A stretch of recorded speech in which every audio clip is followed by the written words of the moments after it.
శోభన్ బాబు చిత్ర విశేషాలు ముందడుగు 11వ భాగం. 1983లో హైదరాబాద్ మెయిన్ థియేటర్లలో టాప్ సూపర్ హిట్ చిత్రాల రన్నింగ్ వివరాలు చూడండి. నేటి భారతం వెంకటేశ 70mm ఏసీ 189 రోజులు రోజు 3 ఆటలు. ముందడుగు సంధ్యా 70mm ఏసీ 175 రోజులు రోజు 3 ఆటలు. సాగర సంగమం దేవి 70mm ఏసీ 126 రోజులు రోజు 3 ఆటలు. మగమహారాజు సుభాష్ ఏసీ 112 రోజులు రోజు 3 ఆటలు. శ్రీరంగనీతులు సుదర్శన్ 70mm ఏసీ 106 రోజులు రోజు 3 ఆటలు. ఖైదీ శాంతి ఏసీ 104 రోజులు రోజు 3 ఆటలు. బహదూర్ బాడుసారి సంధ్యా 35mm ఏసీ 100 రోజులు. మెయిన్ థియేటర్ వసూళ్ల రీత్యా మొదటి స్థానం నేటి భారతం, 2వ స్థానం సాగర సంగమం, 3వ స్థానం ముందడుగు, 4వ స్థానం ఖైదీ, 5వ స్థానం మగమహారాజు, 6వ స్థానం బహదూర్ బాడుసారి, 7వ స్థానం శ్రీరంగనీతులు.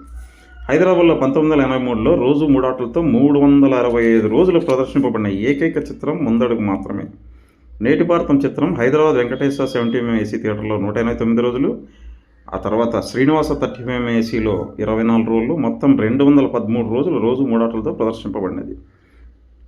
ఆ తర్వాత 214 రోజు నుండి వెంకటేశ 70mm ఏసీలో ఉదయమాటలలో 365 రోజు వరకు ప్రదర్శింపబడినది, అప్పుడప్పుడు గ్యాపులతో కొత్త చిత్రాలు విడుదలైనప్పుడల్లా. ఖైదీ చిత్రం శాంతి ఏసీలో 104 రోజులు రోజు 3 ఆటలతో ప్రదర్శింపబడినది. ఆ తర్వాత 20 రోజుల గ్యాప్ తర్వాత శాంతిలో ఉదయమాటలు వేసి 385 రోజుల వరకు ఆడినది. మధ్యలో అప్పుడప్పుడు కలిపి మొత్తం 40 రోజుల గ్యాప్తో, అంటే శాంతి ఏసీలో 241 రోజులు ఉదయమాటలతో ఆడినది.